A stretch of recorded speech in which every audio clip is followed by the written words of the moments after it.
My name is Brian. I'm the general manager of this property. I've been with the company 16 years, been with this property for just over 5 years now. Why am I here? Well, it's simple. It's every person in this room. That's why I'm here. I am adamant that every team member I have can learn something, can grow, and can develop. And we've done that through experience, and we've done that historically, where we have people who started off as a golf cart attendant, now manage our property, manage our whole ownership property. We have people that started in team member services, now as a national director for our company. We have all these great stories, bartender, went GM, whatever it may be, all these fantastic stories. But that's why I'm here, that's why I wake up in the morning, because growth, and I look at each one of you as an opportunity to kind of create this culture that we have here in this organization, this culture that we have here on this property. And it's very important to me, protecting that culture and making sure that everyone comes as part of that culture. For me, you've got to have 3 critical components to be successful here. You have to have work ethic, you have to have integrity, you have to have the right attitude. And I can be honest with everyone in this room, if you don't embrace that, you're not going to work here. It's simple, and I'm just a blunt person, so I understand that. But if you like that and you enjoy it and you say, wow, those are 3 characteristics that I value, you're going to fit in perfect. And we all have to protect that culture. If people don't embrace that, they don't need to be here, right? And it's not saying they can't be successful, I'm not saying they're not great, but the only way that we can have a culture is if everyone in that environment believes in that culture and protects it. But I asked why are you here? And everyone has a different reason. So 16 years ago, I started as a bellman for this organization.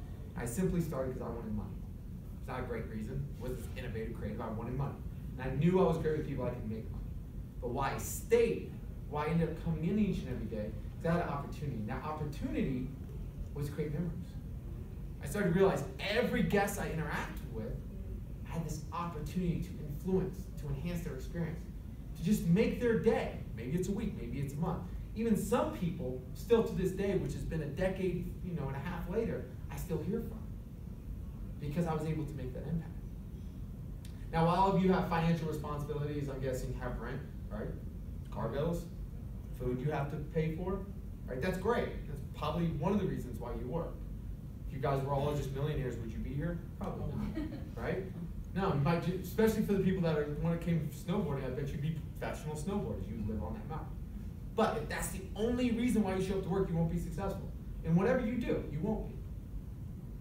Success has to have a purpose. You have to wake up in the morning with something more than just, hey, I'm scheduled to work, or hey, my boss called me in, or hey, I need to make money. You have to have a purpose. You have to wake up with an intent to do something great. Otherwise, the night before, you're going to dread coming into work. And nobody, myself included, can give you that reason. I'm not here to tell you why you should come into work. I'm not here to tell you, here are the reasons that you'll be successful if you have this mentality. I'm not here for that. There's dozens of reasons that you could come into work and want to be successful, but you have to find that reason. It could be creating memories. It could just be because you want to meet great people. It's because you just are happy being around people.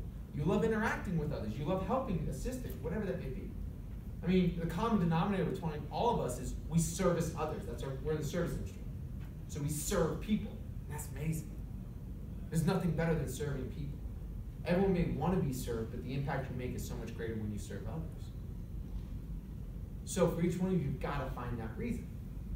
Here in this culture, our belief and our understanding is that every one of us can make an impact, right? If you have the right reason, you can come here and make an impact. But often I see a lot of team members, it's hard to embrace that concept because their leadership in the past, their management in the past never gave them the autonomy, never gave them the authority to really make that impact. Here's your job description, follow it, you'll be successful. That's great, do your job description, but really your number one job is more than that. So when you come here, think of how you can make each guest that you interact with remember your name, remember your presence.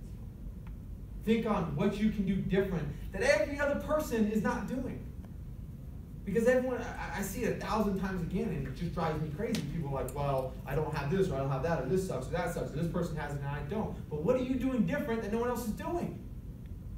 And I don't care if you only come in 3 days a week for 6 hours a day, because you want to be on their mountain. Fantastic, that's a great lifestyle to have. But when you're here for that 6 hours, what are you going to do? You have to ask yourself that every day. What are you going to do? What impact are you going to leave behind? I don't care if you're a housekeeper or the CEO of this organization, you all have that ability to make that impact. Which leads me into one of the favorite things I like to talk about is Johnny the Bagger. Who has heard this story? Nobody. Awesome. Well, if you don't remember, you'll remember now. Grocery store company came up with this concept and this marketing idea that they were going to go from grocery store to grocery store to grocery store and tell all of their team members you can make a difference, just put your personal touch on it. And their objective was to go around and create this culture of making a difference. Each individual can support this cause. As I give different speeches, some people retain it, some people say, yeah, that's great, I'm just going to go do my job. But there was a person in that room.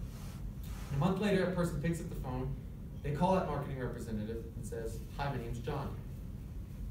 I'm a 19-year-old bagger, and I have Down syndrome. Johnny explained his story. See, Johnny went home and he actually took that to heart. He actually believed he could make a difference. So Johnny would go home each day, and he came with this concept that he was going to create a thought of the day. He'd go online, his parents would help find something, and as he casually said, he couldn't find something, he'd just make it up. His parents would help him type it up, print them out, cut them up, take them to work. Each day, he'd bag groceries. That's his job description, right? Bagging groceries. But he would drop the thought of the day in that grocery bag. Thank you for shopping with us. Have a great day. Fast forward down the future, store manager walks in the store and sees a long line down the frozen food aisle. Now, me as a GM, if I saw it in my lobby, I'm going to be all freaked out. Why do I have this long line? How we need more front desk agents. Well, that store manager said, we need more cashiers, more cashiers. Sure enough, more cashiers come to the front line. That line doesn't get any shorter. Confused, the store manager goes back in line and goes, man, come right over here. We can check you out right away. No, I want to be in this line. I want to be in Johnny's line. See, the woman proceeded to say that she used to only come to the grocery store when she absolutely needed something, but now, every opportunity she gets, she stops to get Johnny's thought of the day. But Johnny just didn't impact the guests. Other departments, such as the floral department, started to take the broken flowers and make corsage for elderly and kids, and every department started to give you unique, innovative ideas on how they could make a difference. Johnny's story went worldwide, but what's so amazing about it, he wasn't in a high-level position. He didn't have the intellectual capacity of anyone in this room, but he led with his heart. He knew he could make a difference, and he wasn't going to let anyone tell him otherwise. He wasn't going to say, you're a bagger. Or, I'm sorry, Johnny, you don't have the ability to deliver an impact that would go worldwide. Or, I'm sorry, you're too young. None of that would stop him. So you're going to have to ask yourself, you're stepping into this world, you're stepping into this new position, into this new organization. What culture are you going to create? What are you going to do not only to maintain the culture, but to enhance it? What are you going to do to put your personal touch on it? And you're going to get into this routine, and you're going to come in. You're going to be used to coming in at a similar time every day and doing your job. How are you going to break that routine? How are you going to do something different? How are you going to encourage other people to do something different?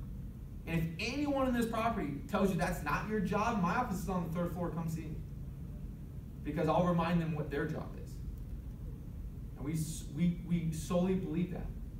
And that's the culture that we have here. So with this new class that's coming into this property, if you embrace that, if you believe it, if you don't think what I'm saying is just a bunch of BS, and you take this to heart, then you're going to protect that culture. And anyone who contradicts it, you're going to say something.